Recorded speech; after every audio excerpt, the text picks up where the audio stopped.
Esta história pode partir o seu coração.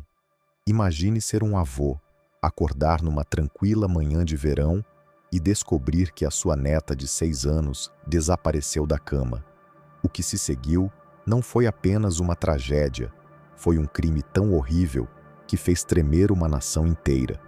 Durante o julgamento, o autor do crime, um rapaz de 16 anos, confessou friamente: "Gostei do assassinato. Tive mesmo de me esforçar para não me rir durante o tribunal. Hoje, vou contar-lhe um caso brutal que teve lugar em Rothesay, uma pequena cidade na ilha de Bute, na Escócia.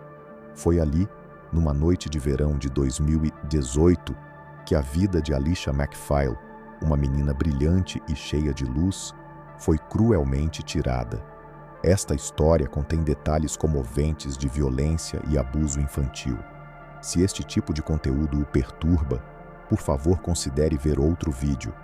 Mas, se decidir continuar, junte-se a mim enquanto desvendamos a verdade por detrás desta tragédia, para honrar Alicia e garantir que a sua história nunca seja esquecida. Tudo começa com uma menina cujo sorriso iluminava qualquer sala, Alicia MacPhail, que espalhava alegria por onde passava. Alicia MacPhail, nome completo: Alicia Sarah MacPhail, nasceu a 22 de outubro de 2011 em Airdrie, uma pequena cidade perto de Glasgow, na Escócia. Tinha apenas 6 anos quando a sua vida foi cruelmente tirada. Alicia era uma menina de cabelo castanho claro, olhos brilhantes que pareciam falar sem palavras, e um sorriso radiante que derretia o coração de todos os que conhecia. A sua professora, a senhora Wendy Davey, descreveu-a uma vez como uma aluna inteligente, que adorava ler e era sempre meticulosa com a sua caligrafia. Alicia tinha uma sensibilidade doce, sempre pronta a participar com os colegas, e era adorada pelos seus companheiros de turma pela sua alegria e bondade. Ela adorava as alegrias simples da infância. Era fã do Porquinha Peppa e passava horas enrolada numa manta a rir-se das aventuras no ecrã. As visitas à Baía de Arran, em Rothesay, onde ficava frequentemente com o pai e os avós, estavam entre os seus momentos mais felizes. Corria pela areia, perseguia balões e gritava de alegria sempre que as ondas lhe molhavam os pés. Uma das memórias que o seu avô Callum jamais esquecerá foi um dia passado juntos, a 1 de julho de 2018. Depois de voltarem de uma festa de aniversário, Alicia bateu-lhe na cabeça com um balão, a brincar. Desataram os dois a rir quando o balão escapou-lhe das mãos e começou a voar pela praia. "Avô, está-me a voar embora!" gritou ela, rindo-se. Foi o último momento que partilharam juntos e que ele guardaria para sempre. Alicia também tinha grandes sonhos. Adorava fazer vídeos fingidos para o YouTube, segurando um telemóvel e a falar entusiasmadamente sobre as suas coisas favoritas, como massas ou livros com imagens. "Olá a todos, hoje vou falar sobre massa", disse uma vez num vídeo caseiro, ainda com a fala pouco clara, mas com uma alegria contagiante. Sonhava em ser uma estrela do YouTube, como os seus ídolos. Sempre que visitava Rothesay, Alicia enchia o pequeno apartamento dos avós com energia, riso e vida. Era a luz da família, o orgulho e alegria da mãe Georgina e do pai Robert, mesmo que os dois já não vivessem juntos desde que Alicia era pequena. A vida não era perfeita, mas ela era profundamente amada e cuidada. Mas essa luz tão bela foi apagada numa noite fatídica de verão, precisamente na casa onde se sentia mais segura. Alicia MacPhail cresceu numa família desfeita, mas onde nunca lhe faltou amor. A sua mãe, Georgina Lochran, e o pai, Robert MacPhail, separaram-se apenas 3 meses após o nascimento de Alicia. No entanto, apesar da separação, mantiveram uma relação pacífica de coparentalidade, garantindo que a filha pudesse manter-se próxima de ambos. Georgina vivia em Airdrie, onde cuidava de Alicia com dedicação. Certificava-se de que frequentava a escola com regularidade e incentivava a sua paixão por fazer vídeos para o YouTube. Em casa, via muitas vezes a filha a falar animadamente para a câmera, com os olhos a brilhar enquanto partilhava as pequenas coisas de que gostava. A vida como mãe solteira não era fácil, mas Georgina fazia tudo o que estava ao seu alcance para proporcionar a Alicia uma infância feliz e completa. Por sua vez, Robert tinha se mudado para Rothesay, na ilha de Bute, onde vivia com os pais, Callum e Angela MacPhail, num modesto apartamento de 3 quartos. Em fins de semana alternados, Alicia visitava o pai e os avós, ficando no seu próprio cantinho acolhedor dentro da casa. Esses fins de semana eram preenchidos com gargalhadas, idas à praia, passeios no parque e tardes de mergulhos. Embora Robert não estivesse com Alicia todos os dias, amava profundamente a filha. Viam juntos vídeos no YouTube, rindo-se enquanto ela imitava os seus vloggers favoritos. A namorada de Robert, Toni McLaughlin, também vivia no apartamento e estava frequentemente presente na vida de Alicia. Segundo todos os relatos, a relação entre elas era amistosa e sem conflitos, pelo menos à superfície. Mas por trás dessa superfície existiam detalhes inquietantes que, em retrospectiva, levantam questões perturbadoras. Robert e Toni envolviam-se em pequenos negócios de cannabis na zona. Nada de grande escala, mas o suficiente para sustentar os hábitos de consumo de Robert. O que ninguém na família suspeitava era que essa ligação aparentemente inofensiva os colocaria, inadvertidamente, no caminho de algo muito mais perigoso. Aaron Campbell, um rapaz de 16 anos que vivia na ilha, já tinha comprado cannabis a Robert. A relação entre eles não era próxima. Na verdade, tinha se tornado tensa depois de Aaron se queixar da qualidade da droga e recusar-se a pagar uma dívida de 10 libras. Não havia provas de um ódio profundo, mas esse breve cruzamento entre Aaron e a família de Alicia preparou, sem saber, o terreno para uma tragédia. Ninguém imaginava que aquele adolescente aparentemente comum escondia fantasias retorcidas. Terá confessado à namorada que queria matar alguém pela emoção do momento. Esses sinais, inquietantes e arrepios em retrospectiva, foram ignorados. Com o início do verão de 2018, Alicia aguardava com entusiasmo as suas férias. Mas já havia uma inquietação no ar. Ninguém podia prever que aquela viagem a Rothesay seria a sua última. No dia 1º de julho de 2018, o dia começou como um alegre dia de verão para Alicia MacPhail. A menina de 6 anos acabara de retornar a Rothesay, na ilha de Bute, após participar de uma festa de aniversário em Airdrie com seu avô, Callum. No caminho de volta, Alicia batia brincalhona na cabeça de seu avô com um balão, rindo quando ele flutuava para longe. Naquela noite, a família se reuniu em seu apartamento de 3 quartos. Após o jantar, Alicia foi colocada na cama, assistindo ao seu desenho animado favorito, Peppa Pig. Por volta das 22h30, ela correu para o quarto dos avós, deu-lhes um grande abraço, beijou-os e disse: "Boa noite, vovó e vovô." Antes de voltar para a cama, às 23h, Callum verificou como ela estava e viu que dormia profundamente. Ninguém poderia imaginar que seria a última vez que a veriam viva. Enquanto isso, não muito longe, Aaron Campbell, um adolescente de 16 anos, estava em casa após uma festa com amigos.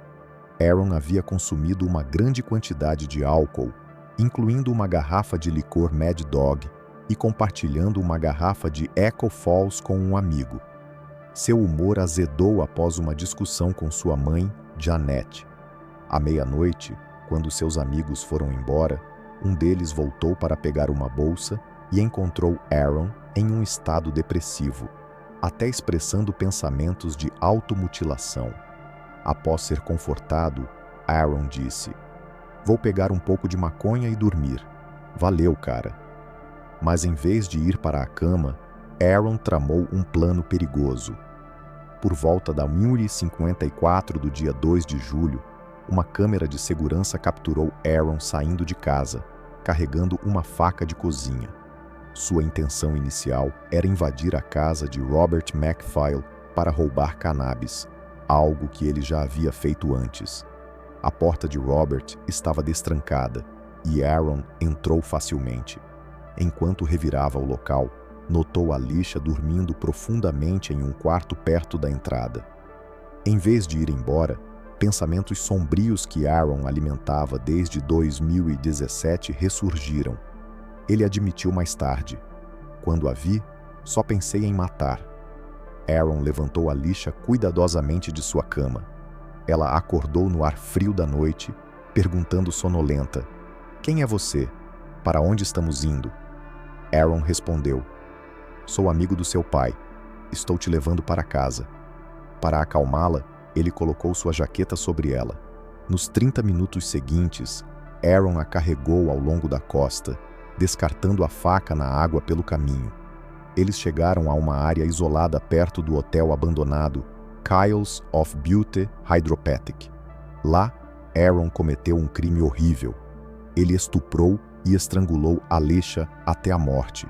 O corpo dela apresentava 117 ferimentos, variando de arranhões a feridas graves. Depois, Aaron deixou o corpo de Alicia na floresta, voltou para casa, jogou suas roupas manchadas de sangue no mar, tomou banho e retornou ao local para recuperar um telefone esquecido.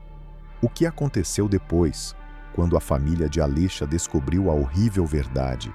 Na manhã de 2 de julho de 2018, por volta das 6 horas, Callum MacPhail, o avô de Alicia, acordou para ir trabalhar. Como era seu hábito, foi espreitar o quarto da neta, mas Alicia não estava lá. A bicicleta continuava no quintal, o que excluía a hipótese de que tivesse saído sozinha. Alarmado, Callum acordou imediatamente os restantes membros da casa: Robert, o pai de Alicia, a namorada dele, Tony McLaughlin e Angela, a avó de Alicia. Procuraram freneticamente por todo o apartamento, mas não encontraram sinal da menina. Às 6h23, ligaram para a polícia. Angela publicou uma mensagem no Facebook, implorando a comunidade de Rothsay que ajudasse a encontrar a neta. Tragicamente, foi através desta publicação que Georgina, a mãe de Alicia, ficou a saber do desaparecimento da filha, já que ninguém conseguira contactá-la diretamente. A polícia da Escócia respondeu de imediato, mobilizando recursos significativos. Dezenas de residentes locais, a guarda costeira e até um helicóptero juntaram-se às buscas. Por volta das 6h55, surgiu a primeira pista. Uma faca descartada por Aaron Campbell foi encontrada na praia. Às 9 horas, um transeunte descobriu o corpo de Alicia numa área arborizada, perto do antigo hotel abandonado Kyles of Butte Hydropathic. A cena era tão horrível que quase levou um agente policial às lágrimas. A família de Alicia foi informada pouco depois, e o luto tomou conta de todos. A investigação avançou em larga escala. A polícia isolou várias zonas da ilha de Butte e iniciou buscas casa a casa. Foi então que surgiu uma pista vital, vinda de Janet Campbell, a mãe de Aaron. Preocupada com o comportamento estranho do filho, Janet verificou as câmaras de segurança da sua casa e viu Aaron a sair às 1h54 da madrugada e a regressar às 3h35. Depois, voltou a sair com roupas diferentes e uma lanterna na mão. Janet confrontou o filho, mas ele negou qualquer envolvimento. Convencida da sua inocência, entregou as imagens à polícia para eliminar suspeitas.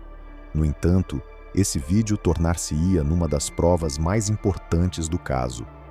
A 4 de julho, Aaron foi chamado pela polícia como suspeito. No início, respondeu calmamente às perguntas, mas ao ser confrontado com as imagens de videovigilância, o ADN encontrado no corpo de Alicia e os dados do seu telemóvel, a sua postura mudou. No telemóvel, Aaron tinha pesquisado como recolher ADN e publicado uma selfie no Snapchat com a legenda "criminoso". Pressionado, ofereceu uma defesa cruel. Acusou Toni McLaughlin, a namorada do pai de Alesia. Alegou ter estado com Toni naquela noite e que teria sido ela a matar Alesia e a colocar o seu ADN no corpo usando um preservativo. Esta história foi completamente desmontada. Toni foi provada inocente. O julgamento teve lugar em fevereiro de 2019. Após apenas 3 horas de deliberação, no dia 21 de fevereiro, o júri declarou Aaron Campbell culpado de rapto, violação e homicídio. Antes da sentença, Aaron confessou ao psicólogo Dr. Gary McPherson que sentiu satisfação com o crime e que teve de se conter para não se rir durante o julgamento. No dia 21 de março de 2019, foi condenado à prisão perpétua, com um mínimo de 27 anos de cumprimento. Mais tarde, a pena foi reduzida para 24 anos devido à sua idade.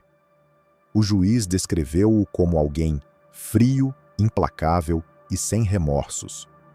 A sociedade não ficou em silêncio perante tamanha atrocidade.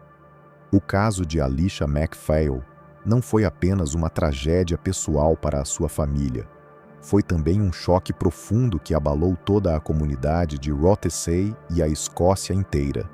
A pequena e pacata vila na ilha de Bute mergulhou num estado de horror e incredulidade. Centenas de habitantes que tinham participado nas buscas iniciais organizaram vigílias de oração e cerimônias com velas em honra da menina. Mais de 600 pessoas, muitas vestidas de cor-de-rosa, a pedido da família, assistiram ao funeral em Coatbridge para se despedirem de Alesia. Flores, ursos de peluche e balões foram colocados por toda a cidade de Rothesay, como tributo silencioso à luz que Alesia trouxe ao mundo. A imprensa escocesa e internacional acompanhou o caso de perto, provocando uma onda de indignação. Os títulos chamavam Aaron Campbell de monstro adolescente, e o público manifestava-se chocado com o facto de um jovem de 16 anos ter cometido um crime tão brutal. Nas redes sociais, milhares de publicações com a hashtag #Justice for Alesia exigiam justiça para a menina. No entanto, essa atenção mediática também trouxe uma carga imensa à família de Alesia. A mãe, Georgina, revelou que soube do desaparecimento da filha através de uma publicação no Facebook e mais tarde teve de lidar com comentários cruéis de desconhecidos que criticavam a família. Apesar disso, as comunidades de Airdrie e Rothesay uniram-se para apoiar Georgina, organizando campanhas de angariação de fundos para ajudar a família a lidar com a dor. A polícia da Escócia também foi alvo de grande pressão. Embora tenha sido elogiada pela rapidez na investigação, o sistema judicial foi criticado por muitos por não ser suficientemente severo com Aaron. A redução da pena de 27 para 24 anos causou desilusão, levando a pequenos protestos em Glasgow que exigiam reformas nas leis aplicadas a delinquentes juvenis. Organizações como a NSPCC Scotland apelaram a uma vigilância mais rigorosa de jovens que apresentem sinais de comportamento desviado, lembrando que declarações anteriores de Aaron sobre querer matar tinham sido ignoradas. Mesmo devastada, a família de Alesia encontrou forças para falar publicamente e honrar a sua memória. Georgina escreveu nas redes sociais: "Tu eras tudo aquilo com que eu sempre sonhei. Não consigo acreditar que te foste para sempre." O avô Calum partilhou que cada dia era dominado por um vazio imenso, sem o riso da neta em casa. Essas palavras inspiraram ações concretas na comunidade, como a criação de uma associação em nome de Alesia para ajudar crianças vítimas de abusos. O caso também chegou ao parlamento escocês, onde se debateram medidas de proteção infantil, ainda que nenhuma alteração legal concreta tenha sido implementada. Mas a história de Alesia não termina apenas com dor e revolta. Alesia MacPhail tinha apenas 6 anos quando foi levada. Nunca teve a oportunidade de concretizar os seus sonhos ou tornar-se a estrela do YouTube que tanto desejava ser. O seu sorriso radiante, as gargalhadas contagiantes nas praias de Rothesay e os abraços calorosos que dava aos avós são agora apenas lembranças. A história de Alisha não é apenas uma tragédia, é também um grito de alerta doloroso. O que farias se visses uma criança negligenciada, ameaçada ou notasses sinais perturbadores em alguém próximo? Ficarias em silêncio ou dirias alguma coisa? O caso de Alisha lembra-nos que o mal pode surgir sem aviso, por vezes vindo das fontes mais inesperadas. Aaron Campbell, um adolescente aparentemente normal de 16 anos, tirou a vida de Alisha num momento de distorção e crueldade. Os seus comentários anteriores sobre querer matar foram ignorados, mas se alguém tivesse agido, talvez a Alisha ainda estivesse aqui. Esta história apela à nossa vigilância, à nossa responsabilidade de proteger as crianças à nossa volta e de nunca ignorar nem os sinais mais pequenos de perigo. Partilha a história da Alisha, não para perpetuar a dor, mas para manter viva a sua luz. Diz aos teus entes queridos o quanto te importas com eles e toma medidas para garantir que nenhuma criança sofra o mesmo destino. Honrar a Alisha é mais do que lembrá-la, é comprometer-se com a construção de um mundo mais seguro para as gerações futuras. Obrigado por escutares a sua história. Vamos levantar a voz, juntos, para que a Alisha e tantas outras vítimas como ela nunca sejam esquecidas.